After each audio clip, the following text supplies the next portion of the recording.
Once again, if you guys like the content we provide, be sure to subscribe to the channel so you don't miss any of the upcoming content. We have an action-packed day in store for tomorrow for the Charlotte 4 White Nationals, and then the upcoming month of May for the Chicago Route 66 Nationals and the 109th running of the Indianapolis 500. So if you don't want to miss any of the content, subscribe today so you don't miss any of the upcoming videos. And without further ado, let's get into the video.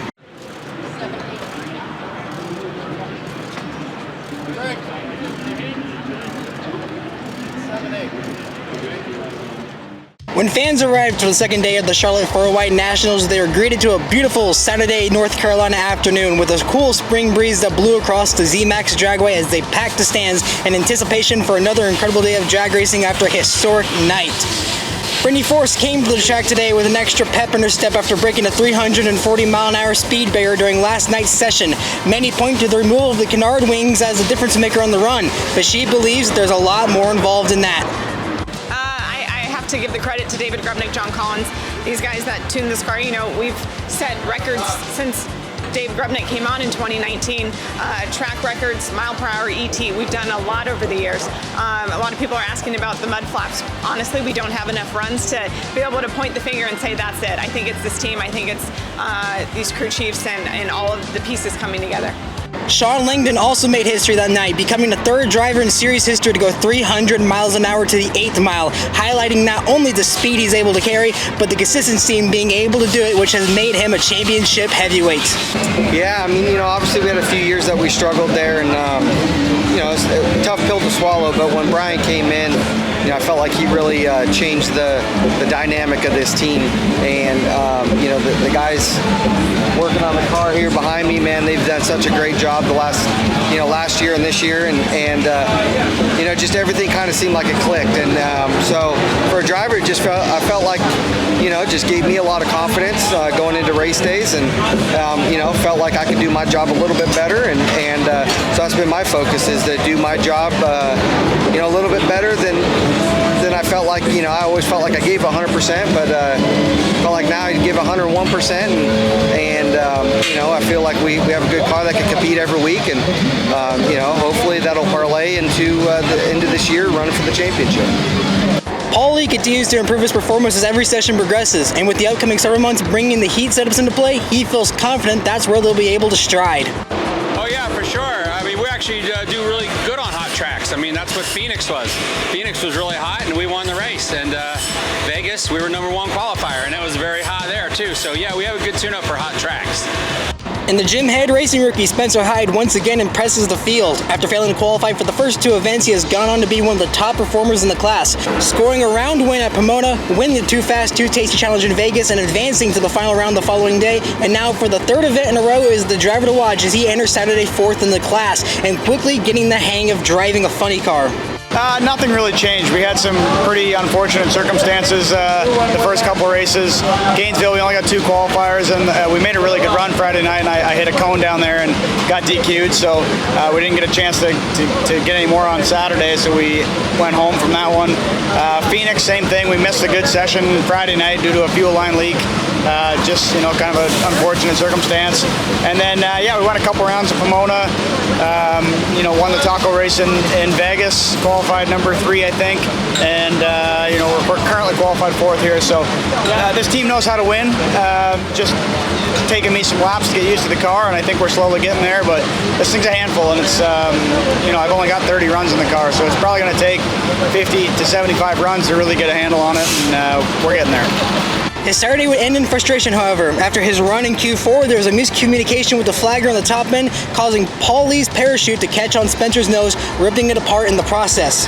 For Greg Anderson, he ended the night sitting 2nd in the qualifying results after tying his teammate Dallas Glenn, once again highlighting the dominant performance of KB Titan team in their own backyard.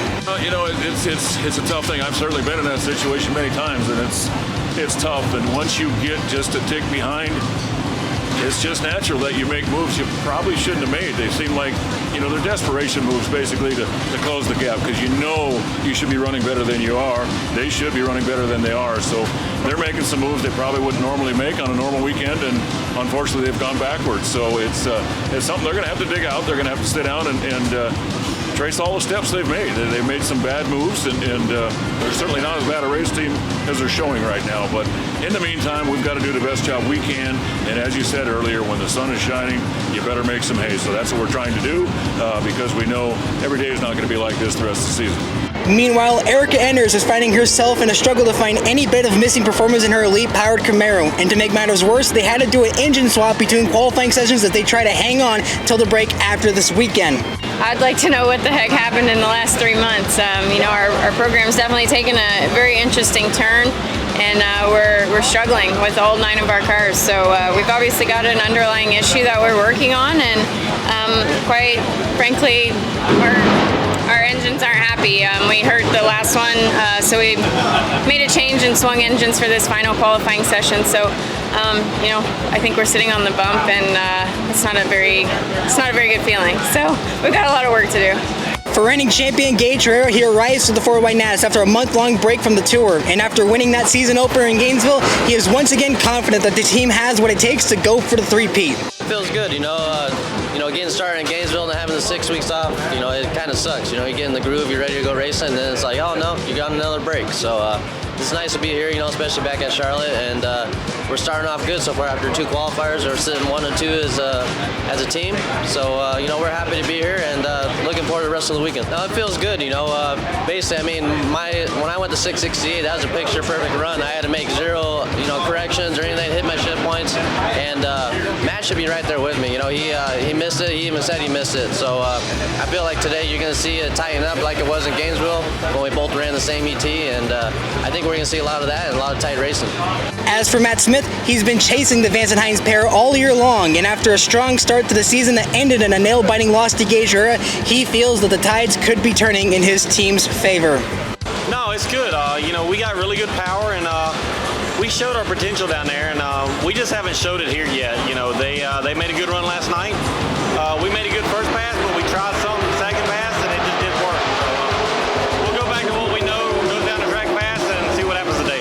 And in Pro Stock Motorcycle, Gaige Herrera holds on to the #1 spot with a 668. Richard Gadsden, who had an impressive win in the Mission Foods Too Fast 2 TC Challenge, he rounds out second. Matt Smith again in third with a 77 with a 3. Mark Ingerson back in fourth. Steve Johnson holds on to his 5th spot. Angie Smith back in 6th. Kelly Clons in 7th, and Hector Arana Jr. rounds out the top half in 8th. John Hall, who failed to start for the Mission Foods Too Fast 2 TC Challenge final after having problems on the starting line, he ends 9th. John Evaristo back in 10th. Chase Van Zandt falls to 11th. 12th is going to be Jerry Savoie. 13th, Ryan Ayler. 14th, Chris Bostick. And 15th is going to be Brandon Linton, who did not make a run all weekend long after an issue during Q1. In Pro Stock, no big changes on the sheet due to the poor weather today in the air condition. Dallas Glenn remains #1 with Greg Anderson back in 2nd. Matt Hartford, who stole the Mission Foods Too Fast 2 TC Challenge win, ends in 3rd with Corey Reed in 4th, and Eric Latino once again rounding out the top 5. Greg Stanfield ends back in 6th with Derek Kramer in 7th and Matt Latino in 8th. Greg Stanfield being the one elite powered car in the top half yet again. Mason McGahey ends in 9th. Brandon Foster ends 10th with Chris McGahey in 11th. Cody Coughlin 12th. Troy Coughlin Jr. 13th. Jed Coughlin in 14th. Kenny Delco, an incredible run for him. He finally makes an NHRA national event. He ends it in 15th, and Eric Anders sneaks her way into the show with a 657 with a 4. As for the cars not in the show, you're going to find some very familiar names from last night. David Quadra ends in 17th, Fernando Quadra Jr. 18th, Christian Quadra down in 19th, Stephen Bell fails to qualify in 20th, Aaron Steenfield for the first time in his career since the 2014 U.S. Nationals fails to qualify for a national event. He ends 21st. Jerry Tucker in his return to the sport ends in 22nd, and Brandon Miller a disappointing end in 23rd. And Funny Car Paulie hangs on to the #1 qualifying honor with a 382 with a 9 to take the top spot. Austin Prock, your Mission Too Fast 2 TC Challenge winner, ends up in 2nd with Daniel Wilkerson back in 3rd. Spencer Hyde still holds on to the 4th spot entering Sunday with Jack Beckman back in 5th. 6th, you're going to find Bob Tasker the 3rd. 7th is Ron Capps, and 8th is Matt Hagan. 9th, you're going to find Bobby Bodie remaining in the 9th spot. Cruz Pedregon finishes 10th. Back in 11th is J.R. Todd, followed by Alex Sejoria, Chad Green, Hunter Green, Buddy Hall, and Dave Richards. As for the 2 cars not qualified, it was John Smith with a 4.064, barely does not make the field after having a good run in Q3 with a 4.064. He misses it by 4 thousandths of a second, and Dale Creasy Jr. ends the day 18th. In top fuel, Doug Coletta would take the number 1 qualifying spot after 4 sessions with a 3.6.46 to take the top spot. Shawn Langdon, the Coletta teammate, round out in second with Brittany Force still sitting in third. Sean Reed back in 4th, and Tron Brown in 5th. Behind him is Justin Ashley. Josh Hart with an impressive run up in 7th, and Tony Stewart remains in the 8th position. Steve Torrance finds himself back down in the 9th position. Ito Zetterstrom finishes in 10th. Spencer Massey, who did not make a run all day on Saturday, finishes 11th. 12th, you're going to find Doug Foley. 13th is going to be Clay Milliken. 14th, Todd Patton. 15th is Scott Farley. And 16th is Lex June, who bumped himself in on the final run with a 5.9.46. Cameron Ferre, who blew up both runs yet last night, was unable to show up to the line. His 8.127, not good enough to make the show. As for my final thoughts on the day, still, this is an incredible event. This is an incredible venue. We've had a historic weekend so far. We have a lot to look forward to tomorrow. As many have said, Sunday is going to be the day where the track conditions are at their greatest. This has been an incredible event, top to bottom, from Q1 to Q4. We still have 3 more rounds of eliminations tomorrow. As for the winners, you're going to have a hard time picking it. Right now, the Coletta cars are the top 2 guys to watch in the top fuel class because of how impressive their performance has been. But Brittany Force continues to have strong runs as she sits back in 3rd. She might not have had the improved ET to move herself up, but she is still very much a threat. As for Funny Car, Paul Lee right now the runaway favorite with Austin Prock, your Mission Foods Too Fast to Taste Challenge runner sitting not far behind him. But Spencer Hyde, if he can make the call on Sunday, could be one of the drivers to really steal the spotlight. As for Pro Stock, it's going to be a KB Titan between Dallas Glenn and Greg Anderson. The only big surprise is going to be from the likes of Derek Kramer, Matt Hartford, the Latinos, so forth. It's going to be a KB Titan win. And in Pro Stock Motorcycle, I really feel this is a Richard Gadsden day. He has the Boys and Girls Club here with him this weekend. Had an incredible win in the Too Fast to Taste Challenge final. Had almost an entire bike length win over even his teammate Gaige Herrera. So as it sits right now, if Richard Gadsden could keep this kind of performance, watch out. He could steal this one from his teammate and finally claim his first Pro Stock motorcycle win. To be quite honest, I really hope that happens. Thank you guys so much for watching. Be sure to subscribe today to the channel so you don't miss any of the upcoming content. Follow us on all social media pages down below. Mighty Mac on Facebook, Twitter, Instagram, and TikTok.